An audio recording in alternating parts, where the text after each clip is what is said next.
परमेश्वर का धन्यवाद। परमेश्वर ने समय दिया। बहुत सारे समय पर जब जीवन में दुख मुसीबत आता है तो हम लोग क्या करते हैं? बताइए मुझे।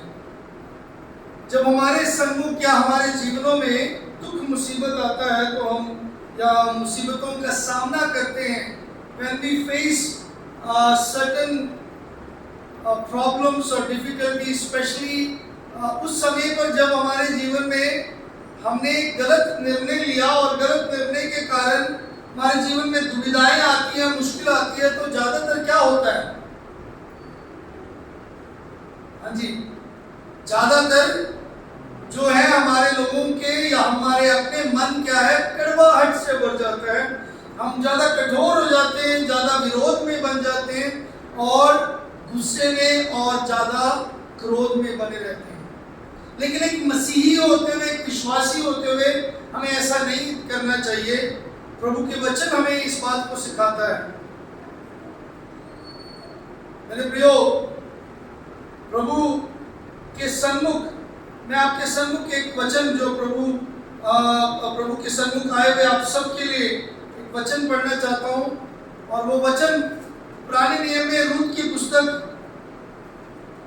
और उसके 1 अध्याय के 16 आयत में। रूत की पुस्तक 1 अध्याय और उसकी 16 आयत में। Book of Ruth chapter 1 verse 16।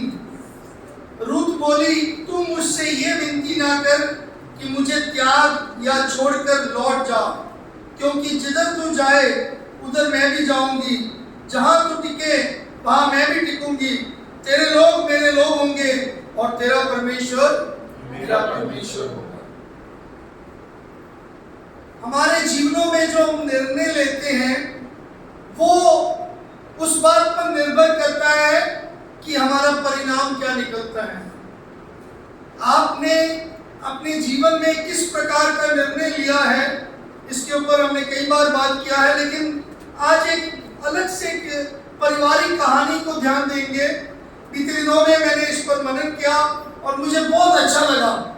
मेरे प्रियो, रूत के पुस्तक को पढ़ने के लिए कई बार हमने ध्यान नहीं दिया या कई बार हमने दिया होगा, बट बहुत ही सुंदर और बहुत ही अच्छी पुस्तक है और उसमें से सीखने के लिए काफ़ी कुछ है। और ये जो पुस्तक है पुराने नियम में हम पढ़ते हैं, न्यायों की पुस्तक के बाद आता है।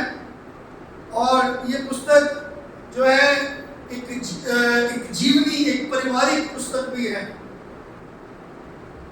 केवल 2 पुस्तक हैं जो महिला के नाम से लिखा गया पुराने नियम में, एक रूत की पुस्तक और एक एस्तर की पुस्तक। पुराने नियम, बाइबल के पुराने नियम के 8वां पुस्तक है ये। रूत का मतलब है प्यार करने वाली या फिर बहुत ज्यादा संभाल करने वाली, उसका नाम का अर्थ है। इस पुस्तक में 4 अध्याय हैं और 85 आयतें हैं। ये पुराने नियम में मतलब सबसे एक ऐसी कहानी है, ऐसी घटना है जो सच में हमें बहुत ज्यादा शिक्षा हमारे जीवनों में देता है। मैंने जो आज वचन पढ़ा है वो वचन रूत के मुंह से निकले हुए वचन है। उसने क्या बोला?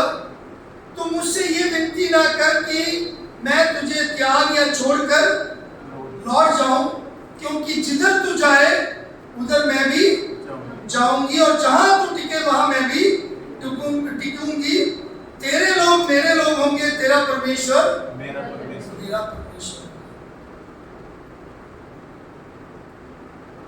एक परिवार जो बैतलहम को छोड़कर मोआब देश में चले गए।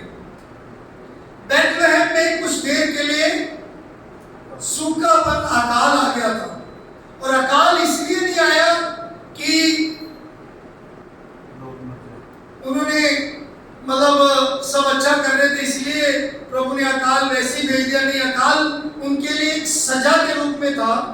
परमेश्वर ने मना किया था, इस्राएलियों के साथ वायदा किया था कि मैं तुम्हें संभालूंगा, लेकिन अगर तुम वाचा को तोड़ोगे तुम उस सजा का सामना करोगे।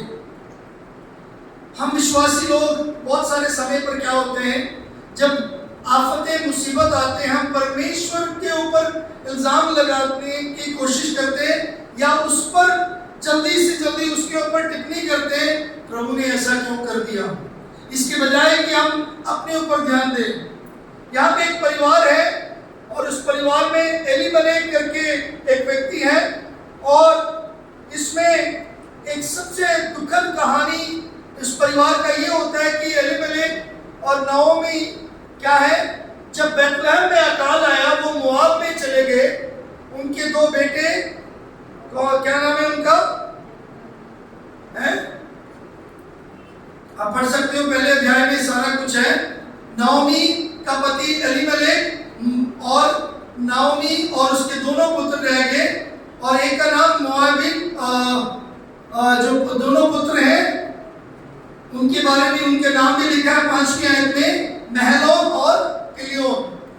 और ये दो पुत्र को लेकर क्या है, नाओमी मोआब चले गए। वहां पे जाके क्या होता है, एलीमेलेक मर जाता है, पति मर जाता है, अब नाओमी विधवा रह जाती है।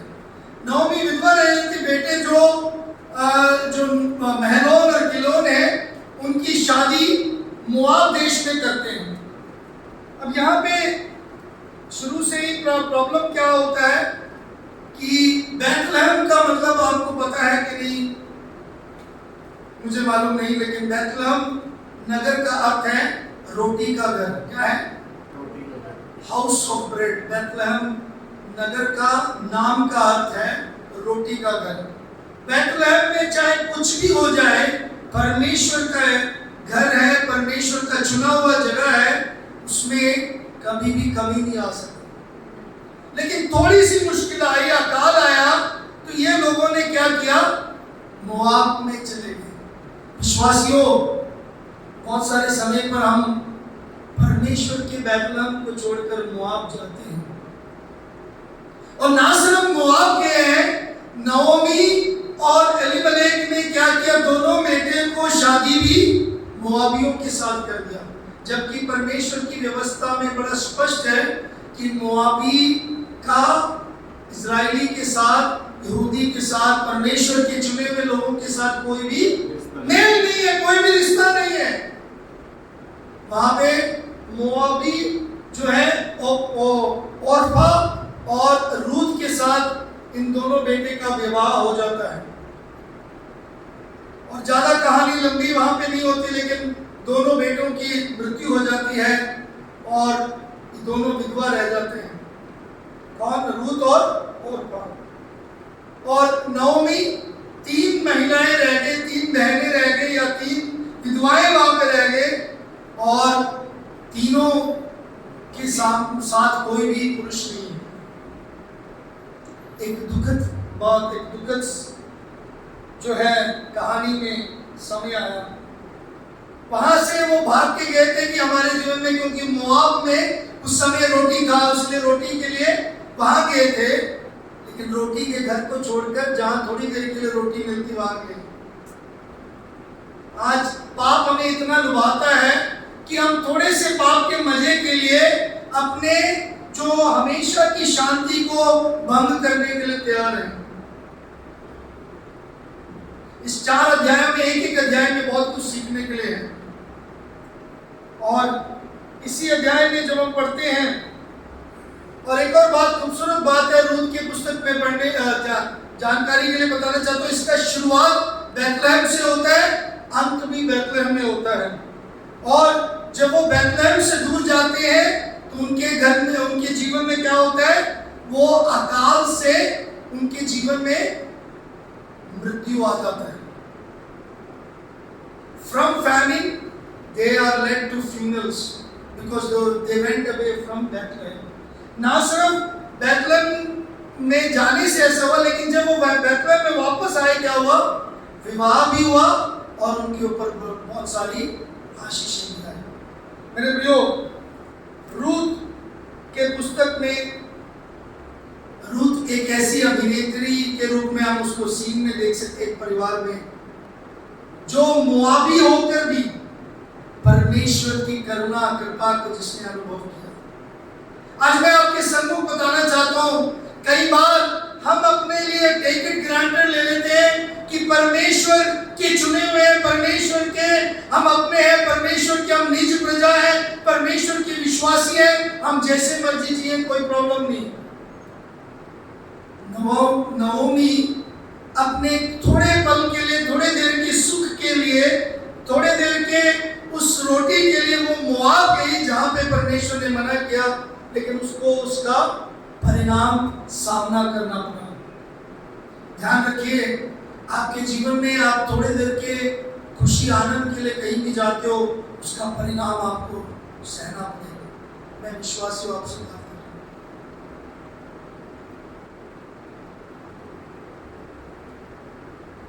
आपके जीवन में कैसे है आप मुझे नहीं पता, लेकिन थोड़ी देर की जब अकाल आ जाए, थोड़ी देर की जब दुविधाएं मुश्किल आ जाए, मेरे प्रियो, आप जहां पे हरियाली दिखता है, वाकई में हरियाली नहीं है, वहां मत जाइए।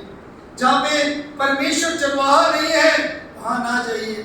अब इस सुंदर कहानी में एक बड़ा हादसा होता है, लेकिन इस हादसे के ऊपर जय कैसे हासिल करते हैं, इसके बारे में आज सुबह हम सीखेंगे। एक परिवार जो प्रभु को मानता रहा, लेकिन प्रभु से जब दूर हुआ, उनके जीवनों में, उस परिवार में वापस प्रभु का आशीष कैसे आया। पहली बात हमें सीखना है, हमें कभी भी बैतलहम रोटी के घर से नहीं जाना चाहिए।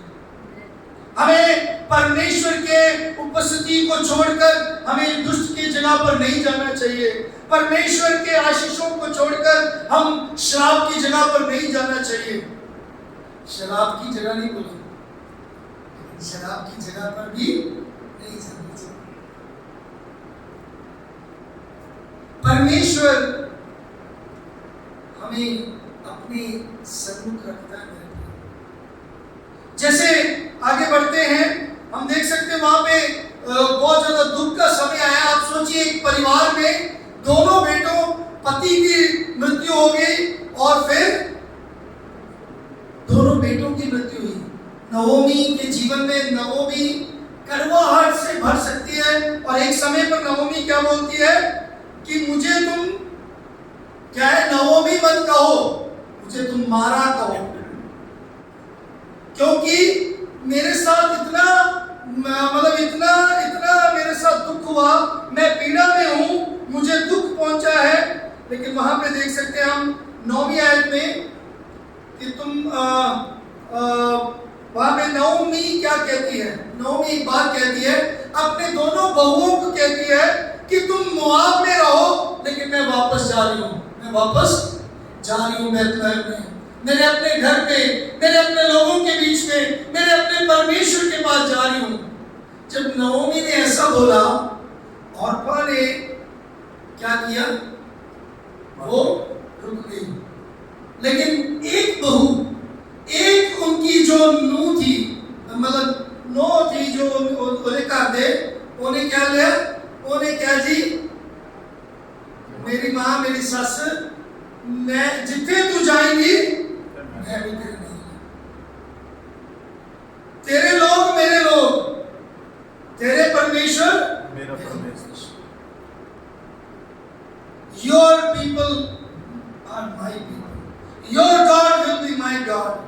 यहाँ पे नवोमी के उस बात से, नवोमी ने कई बार बोला तुम यहाँ रुको, शादी करो, तुम अपना परिवार बसाओ, कुछ भी करो, लेकिन रूथ ने एक निर्णय लिया वहां पे। मेरे प्रियो, नवोमी तो वापस आई बैतलहम में, और बैतलहम के लिए जब वो चल पड़ी तो रूथ उस शहर के लिए, बैतलहम के लिए रूथ कौन थी, अनजान थी, एक फॉरेनर थी, एक परदेसी की तरह उस नगर में, क्योंकि रूथ कभी भी उस जगह पर पली पड़ी नहीं है, रूथ को मालूम नहीं है परमेश्वर के बारे में, लेकिन रूथ उस शहर में आती है। मेरे प्रियो, आज बहुत सारे लोग सोचते हैं शायद मुझे परमेश्वर के बारे में मालूम नहीं, हमने परमेश्वर के अनुग्रह के बारे में सुना नहीं, आज मैं पहली बार आई हूँ या पहली बार मैं सुन रहा हूँ, मुझे परमेश्वर के पास आना है। मैं आपको बताना चाहता हूँ, परमेश्वर आपको वेलकम करता है, आप कोई भी हो। यहाँ पे एक रूथ के जवाब में एक बात देख सकते हैं, रूथ ने क्या किया? Ruth's response was that she was committed and she was loyal to the decision she took. वो अपने निर्णय पर वो खड़ी रही और वह उसके प्रति वो बहुत विश्वास योग्य रही। बहुत सारे समय पर हम जब निर्णय लेते हैं हम विश्वास योग्य नहीं रहते। रिश्ते की बात मैं बता रहा हूं, यहाँ पे रूथ ने जो निर्णय लिया, जो रिश्ता बनाया, उस पे वो खड़ी रही, उसको पूरा निभाया। आज बहुत सारे लोग हैं जो रिश्ता निभाते नहीं हैं, जो छोड़ जाते हैं। थोड़ी मुश्किलें, थोड़ी कमी, थोड़ा अकेलेपन आ जाए तो आज क्या है, छोड़ जाते हैं। पहले टाइम में तो क्या होता था, जेंट्स करते थे, आजकल लेडीज भी करने लगे। लेकिन भारतीय महिलाओं के बारे में बताया, बहुत विश्वास योग्य रहते हैं। वो किसी को मतलब चाहे कुछ भी हो जाए अपने पति को नहीं छोड़ते। लेकिन आजकल अखबारों में देखो, चाहे किसी भी तरीके से देखो, इतने केस हैं कि वो रिश्तों में बहुत ज्यादा नए रिश्ते बनाते हैं। मौके हैं कैसे भी रिश्ते बना ले। अब इनके लिए कोई मुश्किल नहीं था, क्योंकि खुद वो उनके पति की डेथ हो गई, वो रिश्ता बना सकते थे, रिश्ता तोड़ सकते थे। लेकिन नवोमी के साथ रहने का रिश्ता जो है वो रूथ ने निर्णय लेकर उसके पीछे चले। मेरे प्रियो, सबसे बड़ी बात जो हमने सीखना है, हमारे रिश्ते में हमें लॉयल रहना है। क्या करना है हमारे रिश्ते में? हमें लॉयल का मतलब वफादार। हमें वफादारी से निभाना है अपने रिश्ते। चाहे पति पत्नी का रिश्ता, भाई बहन का रिश्ता, माता पिता और बच्चों का रिश्ता, हमारे रिश्ते में हमें लॉयल रहना है। प्रभु ने जिस रिश्ते में आपको बनाए रखा है उसमें आपने बखूबी निभाना है। शायद आपके लिए कड़वाहट होगा, आपकी पत्नी, आपका पति, आपका भाई, आपकी बहन आपके लिए कड़वाहट होंगे, आपकी सास, आपकी बहू शायद आपके लिए कड़वाहट का कारण होगा, आपके रिश्ते में आपके बच्चे भी। लेकिन आपने उस रिश्तों में लॉयल रहना है, उस रिश्ते को आपने बखूबी निभाना है। रूथ ने उस रिश्ते को बरकरार रखा। मेरे प्रियो, रूथ के बारे में देखा जाए वो वहां पे परदेसी बनी।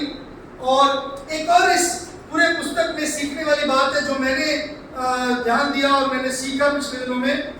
परमेश्वर, पहले अध्याय उसकी 6वीं आयत में देखो, first chapter verse 6 says that तब वह मोआब के देश में ये सुनकर कि यहोवा ने अपनी प्रजा के लोगों की सुधि लेकर उन्हें भोजन वस्तु दी है, उस देश से अपने दोनों बहू समेत लौट जाने को। और 2:20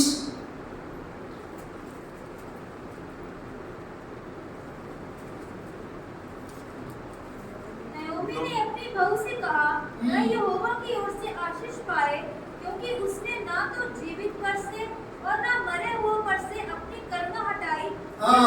बस परमेश्वर की करुणा के बारे में ये पूरा 4 अध्याय देख सकते हैं। We can learn from the 4 chapters God's kindness to His people. First thing, God's kindness to His people. ये पहले अध्याय 6 आयत, first chapter 1 verse 6, chapter 2 verse 20। परमेश्वर अपने लोगों पर करुणा करता है। सुबह भी हम भजन संहिता से नहीं देख रहे थे। पाप दाऊद ने किया, लेकिन परमेश्वर करुणा करने वाला है।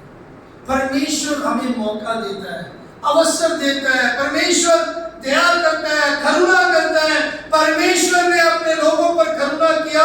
हम क्या पढ़ते वहां पे 2:20 में कि नओमी अपनी बहू से कहे मैं यहोवा की ओर से आशीष पाए, क्योंकि उसने तो ना तो जीवित पर से ना मरे हुए में से अपनी करुणा हटाई। फिर नओमी ने उससे कहा, वह पुरुष तो हमारा एक कुटुंबनी है और वर्ण उनमें से जिनको हमारी भूमि छुड़ाने का।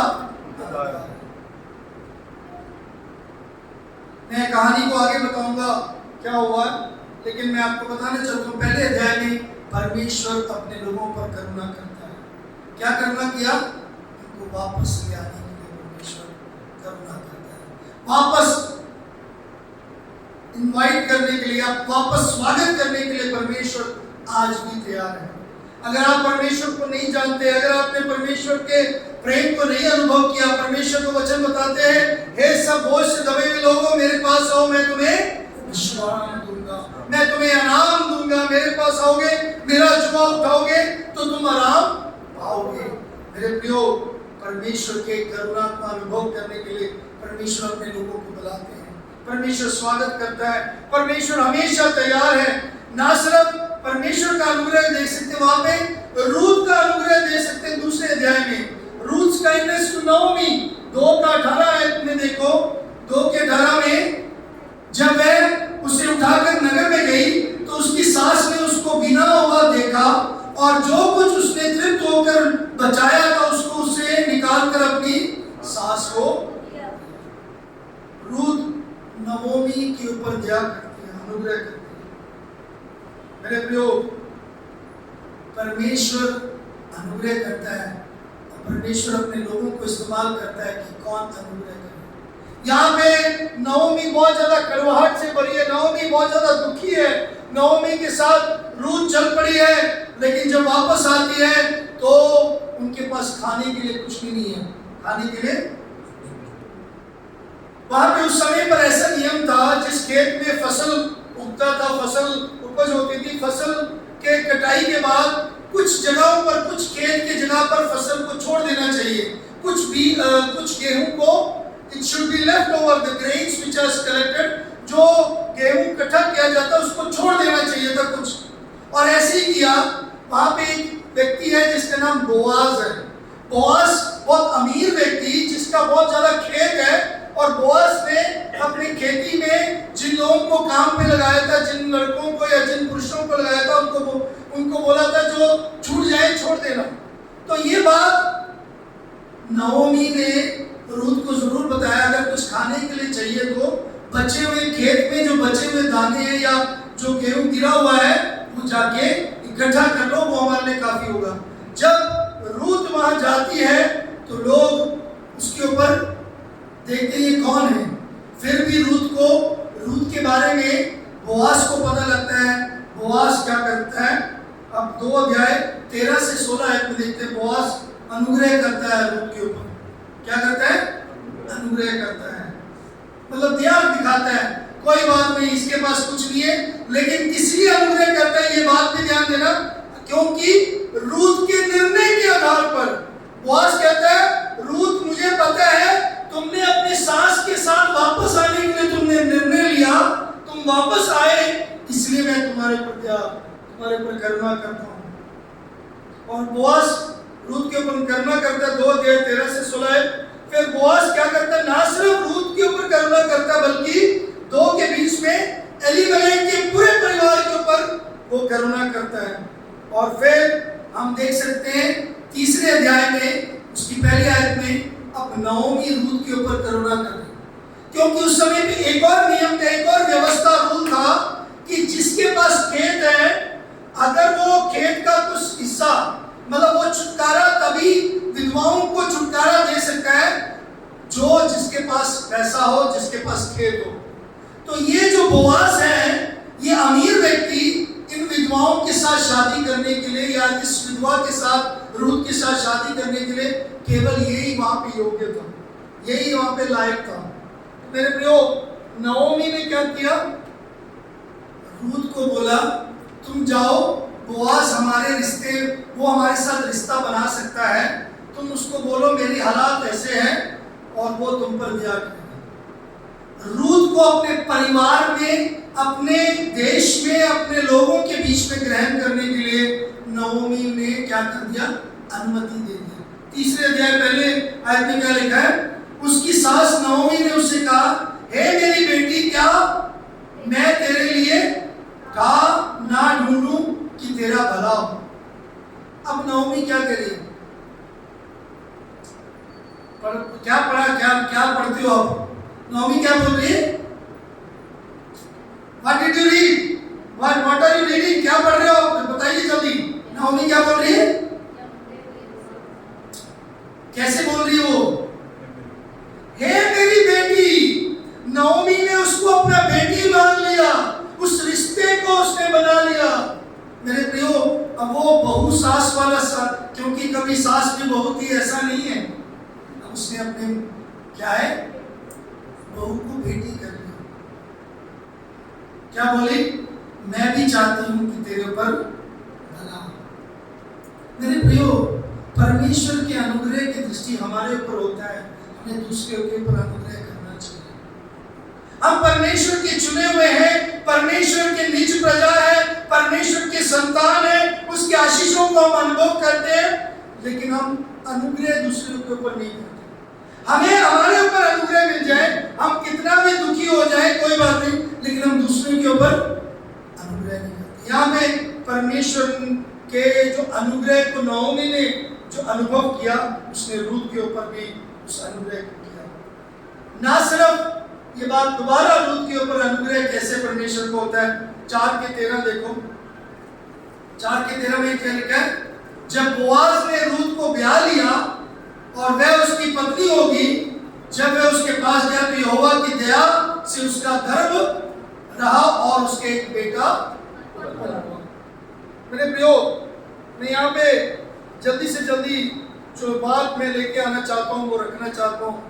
कई बार हमारे जिंदगियों में हम कड़वाहट से भर जाते हैं, हमारे जीवन में कई बार हम दुखी होकर, परेशान होकर, हम टूटकर, हम बिखर कर, हम रुक जाते हैं, बैठ जाते हैं। हम परमेश्वर पर विश्वास नहीं करते, उसके वाचा पर, उसके वायदे पर हम विश्वास नहीं करते। जिसने बुलाया है, जिसने मुझे स्वीकार किया है, जिसने मुझे उद्धार दिया, जिसने मुझे क्षमा किया है, वह मुझे तैयार है मुझे स्वीकार करने के लिए। वो प्रेम से भरा हुआ है, वो करुणामय परमेश्वर है। इस बात को हमने कई बार भूला है, हम कई बार छोड़ देते हैं। इसलिए क्या होता है, विश्वासी जब टूटते हैं तो वो निराशा में जाकर, वो बिखर कर, वो बिल्कुल पाप में गिर जाते हैं और वो प्रभु से दूर दूर जाते हैं। मेरे प्रियो, ऐसा नहीं होना चाहिए। वापस आने के लिए हमेशा तैयार रहो। परमेश्वर कभी नहीं बदला, हम बदलते हैं, हमारे काम बदलते हैं, हमारे शब्द बदलते हैं, हमारे वचन बदलते हैं, हमारे जीवन के हर एक पहलू में हम छोड़ जाते हैं परमेश्वर को, लेकिन परमेश्वर कभी नहीं बदलता। वो ना बदलने वाला परमेश्वर, उसके वायदे कभी नहीं चूकते। वो परमेश्वर जिसने हमें बुलाया और जिसने हमसे प्रेम किया, जिसने हमें कहा कि मैं तुम्हें अनंत जीवन दूंगा, जिसने हमें वायदा किया मैं तुम्हें ना कभी छोड़ूंगा ना कभी त्यागूंगा, वो बीच रास्ते में कभी नहीं छोड़ता। आज आपके जीवन में मुझे नहीं पता किस प्रकार के अकाल का सामना कर रहे हो, आप किस प्रकार के दुख का या पीड़ा का सामना कर रहे हो, लेकिन मैं आपको बताना चाहता हूँ, वो परमेश्वर, उसके पास वापस जाइए। उसके पास जाकर, जैसे आज सुबह हमने भजन संहिता में भी पढ़ा, जब हम अपने पापों को प्रकट कर लेते उसके सामने, हम इकरार कर लेते, मुड़ जाते हैं, उसकी ओर फिरते हैं, अपना मन फेर लेते हैं, change of heart, change of mind हम करते हैं, हम एक निर्णय लेते हैं, वो हमारे ऊपर अनुग्रह करता है। और ऐसा अनुग्रह करता है मेरे प्रियो, ना सिर्फ नओमी बल्कि उसकी बहू, बल्कि जिसको उसने बेटी माना उसके ऊपर भी अनुग्रह किया। वह रूत को परमेश्वर ने ऐसा आशीष दिया कि आज हमारे मुक्तिदाता यीशु मसीह के वंशावली में उसका नाम है, दाऊद के वंशावली में उसका नाम है। इतनी आशीषें मिली कि वो सुलेमान राजा की भी वो वंशावली में है, क्योंकि हम पढ़ते हैं बाद में कि कैसे पीढ़ी से पीढ़ी प्रभु ने उसको आशीष दिया। आपका जीवन कैसा है मुझे नहीं मालूम, लेकिन आज सुबह मैं आपको बताना चाहता हूँ, आप कितने भी दुखी हैं, कितने भी परेशान हैं, मेरे प्रियो, आपके जीवन का एक निर्णय आपके जीवन में आशीष को लेकर आ सकता है। आपने क्या निर्णय लिया? जैसे रूत ने निर्णय लिया, क्या आपने निर्णय लिया कि नहीं? आप उस दुख में, उस परेशानी में, आप मोआबी हो, चाहे आप आप प्रभु के बारे में नहीं जानते, प्रभु के बारे में कभी नहीं सुना, लेकिन अगर आप एक निर्णय लेते हो तो प्रभु आपके जीवन को आशीष का कारण लेते हैं। मोआबी का कभी भी परमेश्वर की योजना में क्या है, आने का किसी तरीके से चांस नहीं था। मैं आपके सम्मुख लेके ये बातों को जल्दी बताता हूँ मेरे प्रियो। परमेश्वर अपने प्लान में, योजना में क्या है, जो कार्य करता है, क्या करता है, वो हमारे सामने ऐसे हालात पैदा करते हैं, और ऐसे हालात में क्या हुआ, रूत को परमेश्वर ने क्या बनाया, राजा दाऊद का परदादी बनाया। She became the great grandmother of King David। और हमारे मुक्तिदाता यीशु मसीह के वंशावली ने उसे आशीष दी। मेरे प्रियो, आपका निर्णय आज सुबह कैसा है? आप जब हादसे होते हैं तो आप क्या करते हैं? परिवार में, जिंदगी में जब हादसे होते हैं तो क्या करना चाहिए? मैंने बहुत सारे लोगों के बारे में सुना और मैं जानता हूं, जब भी जिंदगी में कोई हादसा होता है वो परमेश्वर से दूर जाते हैं। और ये आज वर्तमान विश्वासियों की जिंदगी में, this is always seen in the current lifes of many believers. They go away from the Lord, they leave Lord, they say bad about the Lord, they have experience the Lord who has called, the Lord who has loved, they will every time become bitter about the Lord because of certain tragedy in their lives। थोड़ा सा tragedy हो जाए, थोड़ा सा हादसे हो जाए, ऐसी घटनाएं जो दुखी करने वाले हो जाए, तो वो क्या करते हैं, कड़वाहट से करते हैं। मेरे प्रियो, आज मैं आपको बताना चाहता हूँ, प्रभु आपको कड़वाहट में नहीं बल्कि प्रभु आपको बेस्ट देना चाहता है। अगर आप कड़वाहट में रहेंगे, आप कभी भी प्रभु की आशीष को अनुभव नहीं करेंगे। रूत कह सकती थी, अरे मेरे जो सास है वो तो वापस जा रही है, मेरा तो जगह यहाँ पे है। लेकिन रूत को प्रभु परमेश्वर पर विश्वास था। Ruth believed and because she has heard about the great wonder work and greatness of God of Israel, जो इज़राइल के परमेश्वर के बारे में रूत जानती थी, इसलिए क्या है, रूत परमेश्वर के काम की ओर अपने आप को उसने समर्पित किया। आज बहुत सारे लोग आप में से अभी तक आपने परमेश्वर को अपने आप को समर्पित नहीं किया। आप अभी भी निर्णय में कच्चे हैं, अभी भी आप अपने जीवन में प्रभु की ओर नहीं आ रहे। हो सकता है आपके देने के विषय में, हो सकता है आपके बपतिस्मा लेने के विषय में, हो सकता है आपके आराधना के विषय में, प्रार्थना करने के विषय में आप अभी भी प्रभु से दूर हैं। कारण क्या है? आपको ऐसा लगता है, अरे मुझे ऐसा ऊपर से उतर के आ जाए मेरे सामने, ये मेरा दुख हट जाए, ये हट जाएगा, फिर हम फिर बोलते हैं ये हट जाए। हम हर बारी अलग अलग विषयों के लिए बात करते हैं। मेरे प्रियो, छुटकारा केवल परमेश्वर ही दे सकता है। छुटकारा केवल परमेश्वर ही दे सकता है। अगर आप छुटकारा चाहते हो तो परमेश्वर की उपस्थिति में आइए, परमेश्वर के सम्मुख आए। और यहाँ पे हम देख सकते हैं रूत ने इंतजार भी किया। क्या किया? रूत ने इंतजार किया। तीसरे अध्याय में एक वचन लिखा है, रूत परमेश्वर के समय के लिए इंतजार किया। उसने आकर एकदम से उसको आशीषें नहीं मिली, उसने मेहनत किया। हर अध्याय में सीखने के लिए, आप पढ़ना इस पुस्तक को, बहुत कुछ सीखने के लिए। रूत और नओमी जैसे जैसे रहे, रूत खाली नहीं बैठी वहां पे। कुछ लोग हैं जो बहुत ज्यादा मतलब सोचते हैं कि कैसे भी पैसे आ जाएं, खाली बैठे रहे, मेहनत ना हो जाए, पैसे आ जाए। आज दुनिया में ऐसे लोग सुनते हैं। यहाँ पे रूत खाली नहीं बैठी, वो कहती है हमें खाना चाहिए। हम जाते हैं क्या, खेत में बचे हुए जो अनाज है वो भी हम उठा लेंगे, वो चुन के ले आएंगे।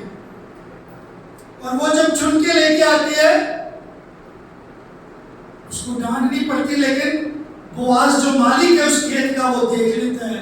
और बाद में उस मालिक के सामने जब वो अपने आप को प्रकट करती है कि मेरे हालात ऐसे हैं, मेरी सास या मेरी माँ के स्थिति ऐसे है, तो वो बोआज जो है उसके ऊपर दया करते हैं और वही बोआज उसके साथ शादी कर लेते हैं। परमेश्वर के प्लान, योजना हमारी योजना और प्लान से बहुत ही अलग है, बहुत ही विचित्र है, हमारे समझ में नहीं। लेकिन जब वो जो करता है उसके प्रति हमें क्या करना चाहिए? अपने आप को तैयार और अपने आप को रखना चाहिए। प्रभु आप करें। यहाँ पे क्या देखते हैं? जो बोआज है रूत के जो पुस्तक के 4 अध्याय में उसकी पहली आयत में देखो, तब बोआज फाटक के पास जाकर बैठ गया और जिस छुड़ाने वाले कुटुंबी की चर्चा बोआज ने की थी वह भी आ गया। तब बोआज ने कहा, हे भाई इधर आकर यहीं बैठ जा। तो वह उधर जाकर बैठ गया। तब उसने नगर के 10 वृद्ध लोगों को बुलाकर कहा, यहीं बैठ जाओ। वह भी बैठ गए। तब वह उस छुड़ाने वाले कुटुंबी से कहने लगा, नओमी जो मोआब देश से लौट आई है वह हमारे भाई एलीमेलेक का एक टुकड़ा भूमि बेचना चाहती है। इसलिए मैंने सोचा ये बात तुझको जताकर कहूंगा कि तू उसको इन बैठे हुए सामने मेरे लोगों के इन वृद्ध लोगों के सामने मोल ले। यदि तू उसको छुड़ाना चाहे तो छुड़ा, यदि तू छुड़ाना ना चाहे तो मुझे ऐसा ही बता दे कि मैं समझ लूं, क्योंकि तुझे छोड़ उसको छुड़ाने का अधिकार और किसी का नहीं, तेरे बाद मैं हूं। उसने कहा, मैं उसे छुड़ाऊंगा। फिर बोआज ने कहा, जब तू उस भूमि का नओमी के हाथ से मोल ले तब उसे रूत मोआबी के हाथ से भी जो मरे हुए स्त्री का है उस मनसा से मोल लेना पड़ेगा कि मरे हुए का नाम उस भाग में स्थिर कर दे। उस छुड़ाने वाले कुटुंबी ने कहा, मैं उसको छुड़ा नहीं सकता, ऐसा ना हो कि मेरा निज भाग बिगड़ जाए, इसलिए मेरे छुड़ाने का अधिकार तू ले दे, क्योंकि मुझसे वह छुड़ाया नहीं जाता। क्या सीखते हैं यहाँ पे? नियम व्यवस्था के अनुसार छुड़ाने वाला जो उस खेत को छुड़ा सकता है वो कोई और है, लेकिन परमेश्वर वहां पे किसको इंतजाम करता है? मेरे प्रियो, मेरे और आपकी जिंदगी में हम किसी भी हालात में हो, ध्यान रखें। मैं आपको बताना चाहता हूं, आज जो प्रभु के ऊपर विश्वास नहीं करते या प्रभु के ऊपर विश्वास करते लेकिन सच में यकीन नहीं करते, आपका भरोसा नहीं है, तो मैं आपको बताना चाहता हूं परमेश्वर की योजना जो आपके लिए है बहुत ही अलग है। It's so different. और वो तैयार करता है। क्या करता है? बोआज यहाँ पे छुटकारे वाले मुक्तिदाता यीशु मसीह का एक प्रतीक है।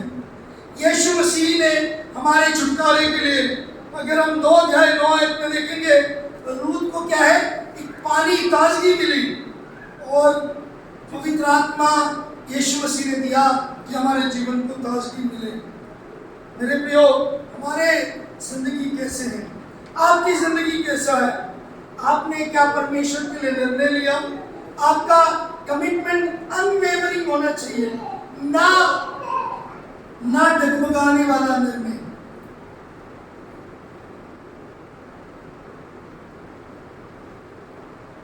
रूत की जिंदगी में क्या क्या हुआ था? मोआबी वो विधवा थी, बैतलहम में आई अपने सास के साथ। उसके जीवन में बहुत घटनाएं हुई, अकाल का सामना किया, लेकिन फिर भी उसने क्या किया? नओमी और उसके परमेश्वर के प्रति वफादार रही। और ना सिर्फ वफादार रही, नओमी ने जैसे बोला कि हमारे यहाँ पे ऐसी अनाज मिलेगा, तुम जाके इकट्ठा करो। वो अपनी बेइज्जती सहने के लिए तैयार थी। वो जहाँ जाना चाहती थी वो चली गई, उसने इकट्ठा करने के लिए वो गई। और जो बोआज का जो देश था, जो भूमि था, जो जमीन था, उसने से इकट्ठा किया। मेरे प्रियो, मैं यहाँ पे बताना चाहता हूँ एक बात। हमें परमेश्वर ने जब चुना, हमारे जीवन में कोई योग्यता नहीं थी। हमें जब प्रभु ने आशीष दिया, हम इस योग्य नहीं थे कि हम उसके पुत्र पुत्रियां कहलाएं, कि हम उसके अनुग्रह के पात्र बने। मेरा ने अपने गलती, अपने पाप की वजह से हम उससे दूर हो गए थे, लेकिन प्रभु अपने अनुग्रह के द्वारा, प्रभु ने जैसे बोआज को भेजकर जैसे रूत को बचाया, मुझे रात को परमेश्वर ने अपने पुत्र को भेजकर बचाया। परमेश्वर अपने पुत्र के द्वारा उसके प्रति अपने पाप का जो क्रोध जाहिर करता है कि अपने निज पुत्र को भी उसने दे दिया ताकि मुझे और आपको छुड़ाए, मेरा उसकी उस आशीष को हासिल करें। कोई ऐसा सोचता है, अरे मुझे तो प्रार्थना करना नहीं आता, मैंने तो बपतिस्मा लिया नहीं, मैंने तो प्रभु के वचन पढ़ा नहीं, मैं पहली बार आया हूँ या पहली बार आ रही हूँ। मैं आपको बताना चाहता हूँ, यीशु मसीह हमसे प्यार करता है। यीशु मसीह चाहते हैं कि आप अपने जीवन उसके ऊपर विश्वास करते हुए उसको दे दें, उसको ध्यान दें और उसके ऊपर विश्वास करते हुए उसके पीछे चलना शुरू करें, उसकी माफी को हासिल करें, उसके छुटकारे को हासिल करें। और जब आप ऐसा करते हैं तो आप यकीनन वो आशीष पाएंगे जो रूत ने आशीष पाया। रूत ने क्या आशीष पाया? प्रभु के द्वारा उसके जीवन में क्या हुआ? हाँ जी, उसका परिवार तैयार हो गया, उसको संतान मिल गया और उसको परमेश्वर के निज बाग में, उसके उस योजना में उसको शामिल कर दिया। आप 4 अध्याय आखिरी आयतों को पढ़ो, थोड़ा सा जल्दी से कोई पढ़ दे प्लीज मेरे लिए। 4 अध्याय आप 14 आयत से पढ़ना शुरू करो। तब स्त्रियों ने नाओमी से कहा, यहोवा धन्य है जिसने तुझे आज छुड़ाने वाले कुटुंबी के बिना नहीं छोड़ा। इज़राइल में इसका बड़ा नाम हो और यह तेरे जी में जी ले आने वाला और तेरे बुढ़ापे में पालने वाला हो, क्योंकि तेरी बहू जो तुझ से प्रेम रखती और 7 बेटों से भी तेरे लिए श्रेष्ठ है, उसी का यह बेटा है। फिर नाओमी उस बच्चे को अपनी गोद में रखकर उसकी दाएं का काम करने लगी। और उसकी पड़ोसिनों ने यह कहकर नाओमी के एक बेटा उत्पन्न हुआ है, लड़के का नाम ओबेद रखा। यिशै का पिता और दाऊद का दादा वही हुआ। पेरेस की वंशावली यह है, अर्थात पेरेस से हेस्रोन और हेस्रोन से राम और राम से हेस्रोन से राम, राम से अमीनादाब से नाशोन, नाशोन से सलमोन, सलमोन से बोआज, बोआज से ओबेद, ओबेद से यिशै, यिशै से दाऊद उत्पन्न हुआ। कौन उत्पन्न हुआ? दाऊद। दाऊद के सिंहासन पर बैठने के लिए एक ही योग्य है, वो है मुक्तिदाता यीशु मसीह। राजाओं का राजा, प्रभुओं का प्रभु, सर्वशक्तिमान परमेश्वर का चुना हुआ यीशु, मेरे प्रियो, जो तख्त पर विराजमान है, उसके लिए क्या हुआ? उसके लिए परमेश्वर ने रूत को भी उस योजना में शामिल किया, क्योंकि रूत अपने हालात को देखकर, अपनी परिस्थिति को देखकर भी वो कमिटेड रही। वो उस हादसे में भी, उस दुख के घड़ी में भी वो प्रभु को नहीं छोड़ा, परमेश्वर के प्रति अपने निर्णय में वो पक्की रही। आपका निर्णय कैसा है सुबह? रूत और नोमी की जिंदगी में उत्साह के कोई भी आसार नहीं थे। आज आपके जीवन में, आपके परिवार में उत्साह के शायद कोई हालात, कोई आस ना हो। आपकी जिंदगी में शायद आपके अपनों ने आपको छोड़ा है, आपकी जिंदगी में आपके अपने आपके कहना नहीं मानते, आपके साथ नहीं है, आपके साथ गलत हुआ है। आप दुख का सामना करने में, मैं बताना चाहता हूं मेरे प्रियो, यीशु मसीह जो हमारा छुटकारा है वो तैयार है हमें शांति देने को। वो हमारे छुड़ाने के लिए वही काबिल है, वही योग्य है और वो तैयार भी है। हालेलुया! आज वो तैयार है छुड़ाने के लिए। अभी तक आपने अभी भी छुटकारा नहीं अनुभव किया, आज भी आपने अभी तक उसके पास अपने आप को समर्पित नहीं किया, मेरे प्रियो अपने आप को समर्पित करें। हमारा छुटकारा देने वाला आज भी जीवित है, हमारा छुटकारा देने वाला आज भी जीवित है। प्रभु ने रूत को छुटकारा दिया। 4 अध्याय 10 आयत पढ़ेंगे, 4 अध्याय 10 आयत और यहाँ पे समाप्त करेंगे। फिर महलोन की स्त्री रूत मोआबिन को भी मैं अपनी पत्नी करने के लिए इस विचार से मोल लेता हूँ कि मरे हुए का नाम उसके निज भाग पर स्थिर करूँ। कहीं ऐसा ना हो कि मरे हुए का नाम उसके भाइयों में से और उसके स्थान के फाटक से मिट जाए। तुम लोग आज साक्षी ठहरे हो। आमीन। बोआज क्या बोलते हैं? निर्णय लेता है, मैं तैयार हूँ। मेरे प्रियो, यहाँ पे हम देख सकते हैं इस रूत के पुस्तक की सुंदर कहानी में एक अपने विश्वास योग्यता, एक प्रेम और एक छुटकारे को देख सकते हैं। नोमी जिसका पति मर गया, जिसके दोनों बेटे मर गए, वो बैतलहम में वापस आती है अपने विश्वास योग्य बहू के साथ, जिसको वो बेटी मान लेती है। और उनके पास वहां पे भी हालात मुश्किल थे, वहां पे उनके पास कुछ भी नहीं था, लेकिन उस समय भी वे परमेश्वर की योजना पर अपने आप को भरोसा रखा। उन्होंने परमेश्वर के आशीष पर अपने आप को उन्होंने इंतजार किया। और मेरे प्रियो, वहां पे रहते हुए उन्होंने क्या किया? परमेश्वर की उस प्लान को देखा, परमेश्वर ने उनको इस्तेमाल किया। मैं आज बताना चाहता हूं, आप में से हर एक कोई परमेश्वर की नजरों में कौन है? बहुमूल्य है। We all are important in God's sight, in God's eyes. वो हम सब का ख्याल रखता है। चाहे रूत एक गरीब विधवा थी, चाहे उसके परिवार में कुछ भी नहीं था, वो एक परदेसी होकर रह रही थी। मेरे प्रियो, परमेश्वर ने उसे देखा, परमेश्वर ने उस पर दया किया, परमेश्वर ने उसके ऊपर अनुग्रह किया। आज परमेश्वर हमारे ऊपर अनुग्रह करता है। मेरे प्रियो, वो अनुग्रहकारी, विलंब से कोप करने वाला, दया से, करुणा से भरा हुआ परमेश्वर, अति करुणामय परमेश्वर है। वो आप उसके पास जाते हैं कि नहीं? परमेश्वर किसी का पक्षपात नहीं करता, वो सबसे प्रेम करता है। चाहे रूत मोआबी हो, आज आप में से कोई भी सोचे हम तो मसीह परिवार में पले पड़े नहीं, हमें तो मसीह के बारे में ज्यादा मालूम नहीं, हमें तो पता ही नहीं कैसे आगे बढ़ना है। मैं आपको बताना चाहता हूँ, परमेश्वर की एक योजना है। परमेश्वर छुटकारा देता है।